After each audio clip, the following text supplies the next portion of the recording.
Hello, everyone, and welcome to this special series of interviews where we interview past YMP winner award.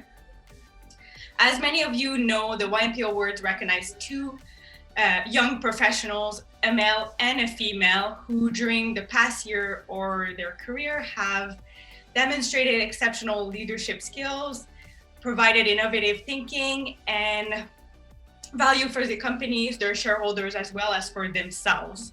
So this interview is all about getting to know the past winners. And today my guest is David Cataford, CEO and Director of Champion Aeronor. And he's also the past winner 2020 of YMP Peter Munk Awards. So David, welcome.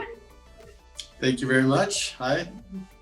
So this year we're not doing a live event, so we'll have to do the interview and kind of our event online.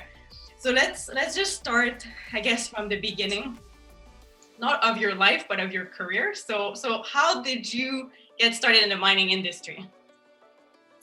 I guess I don't have a typical mining background. So my parents aren't in mining. I knew no one that was in mining before actually joining the mining engineering program.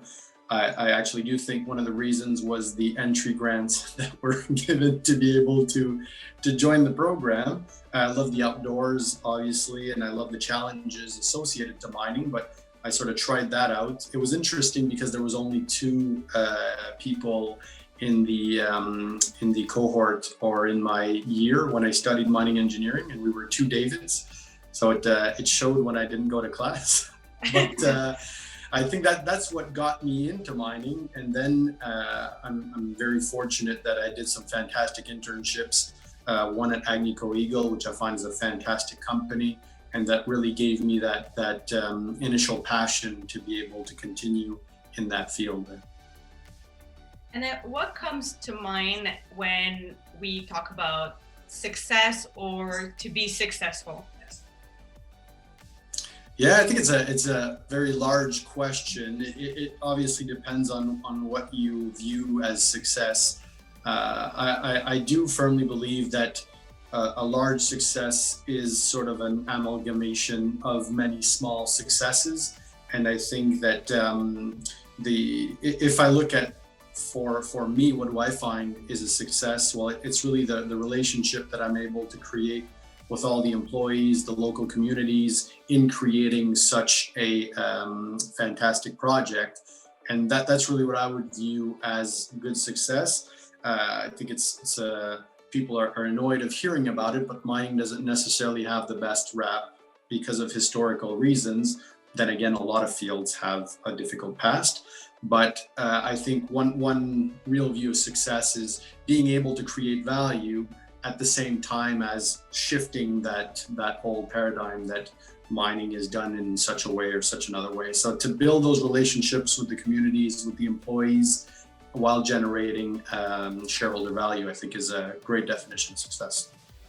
And just to be a bit more specific, is there someone, so it could be more than one person, who you look up to in the industry? Yeah, I think I hinted it a little bit on the first question, but to me, as a whole, Agnico Eagle has been a pretty good company to look at and to look up to. I was fortunate enough to work there in 2006 and met an individual called Jean Robitaille that now does all the corp dev and the for Agnico Eagle while doing all the sort of metallurgical work and Jean.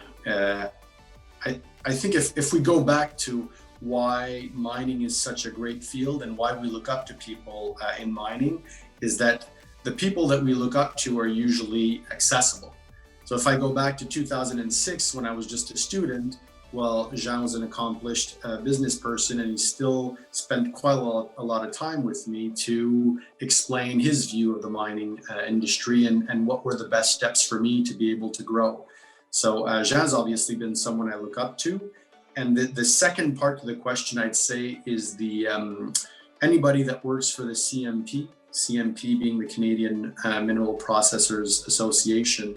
It's another organism, and I'm sure there's others, but that from your first year as a student, you get to go to these events, and the people that organize it focus so heavily on mixing all of the accomplished business leaders with the younger engineers or the younger students, and that really allows us to be able to grow as leaders. So I'd sort of answer that there's many people I look up to, but those are the two sort of that stand out.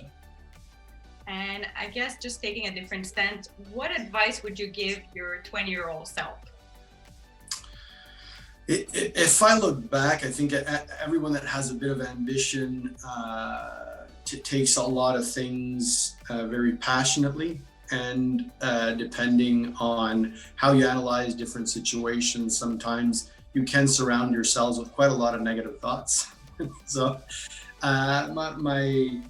my sort of what I'd tell myself 20 years earlier is to focus so much more on the positive aspects and to build on those to be able to accomplish things. You can go the negative route and then be a fighter and confront quite a lot to get to your means, but I think there's a much more positive way to do that. And for sure, I'd tell myself to calm a little bit down and to focus on the positive aspects of relationships, of the challenges, and so on. And I think you hinted earlier to the next question, but what does it take, according to you, to be a good leader?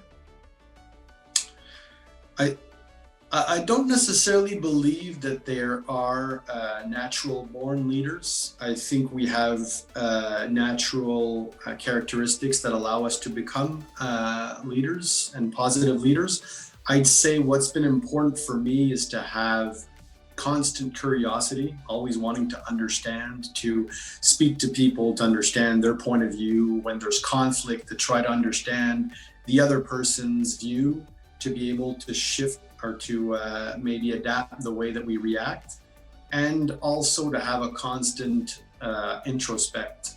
So to be able to analyze what I've done in this situation and then see how I could have done this better. So that way, the next time I have a challenge that is in the same sort of vicinity, well, I have a better way to react to it. So to me, those would be the two: constant curiosity and a constant sort of introspect to be able to grow as a leader. Okay, my next question is going to sound a bit like Tim Ferriss, but I'm going to ask anyway. Do you have a morning routine, whether it's before you go to work, like pre-work, or at work, kind of a sort of ritual that you might do? Yeah, well, I really try to keep my hair short because I have 3 kids under 5, so I don't rip them out each morning to try to get them to do the routine. Not to fall into the obvious, but I think COVID has changed a little bit the morning routines. Used to be much more drilled. Now when I look at the morning routine, it's usually to get up before the kids wake up to go through the emails of the night, because we work quite a lot with Australia, Asia, and to get that portion out of the way, and then be able to have breakfast with the kids every morning. So I try to do that at least 4 times a week.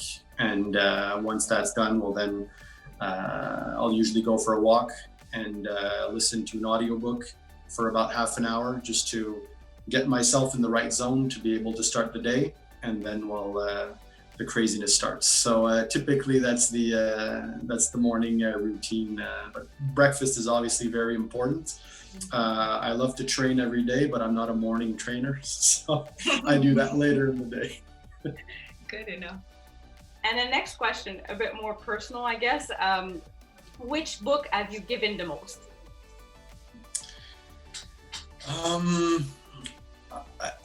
I haven't given a book in quite a while, I have to admit.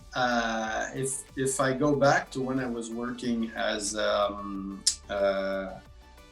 leading the group at a mine, so the processing group, and one of the books that had been a revelation at the time was The Goal. I think it's a 30-year-old book, but I thought was pretty eye-opening and still pretty actual.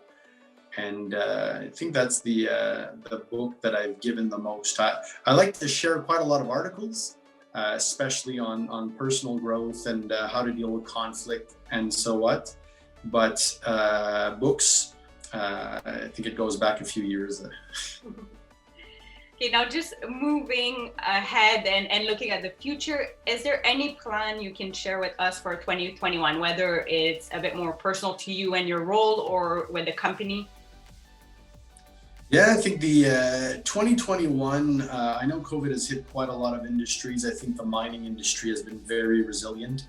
It's also been very good to see the mining industry demonstrate how seriously they can adapt to a situation like the pandemic. I'm looking more towards the operations of the mines. We've been recognized by government as one of the safest environments to be able to work at.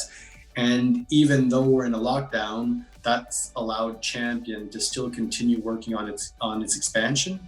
So this year we're working to double our production, hire almost 40% more people, and integrate that team into the Bloom Lake family. So it's quite a big challenge for 2021, and I'm sure along the road there's going to be quite a lot of opportunities that we're going to look at. But yeah, 2021 is a major year for Champion in general, and I think we've adapted very well to the situation, and we can continue our plan without too much interruption. So.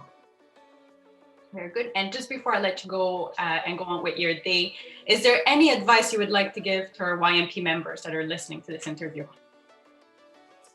Yeah, I don't like to give advice that much. If I were to share something that I find has worked very well for me, it's to be courageous and reach out to people in the mining industry. I think you'll be amazed at how open and how accommodating this industry is, how much we want to help younger individuals grow into the mining business. So I think if you want to call it advice, but I'd really say take that courage, pick up the phone or send an email, and take the time to write it correctly and to really share your view without writing something too long. As executives, we don't have that much time, but take the time to write something thoughtful and reach out to different individuals. And I think it helps to be able to do that growth process quicker because you have access to people that are very, very inspiring and very good at what they do. Excellent. So thank you so much, David, for your time. We really appreciate. And just for those who are listening, just make sure you cast your vote for the 2021 award winners. So nominate a female and a male entrepreneur you think are deserving of the award this year. So thank you. Thank you.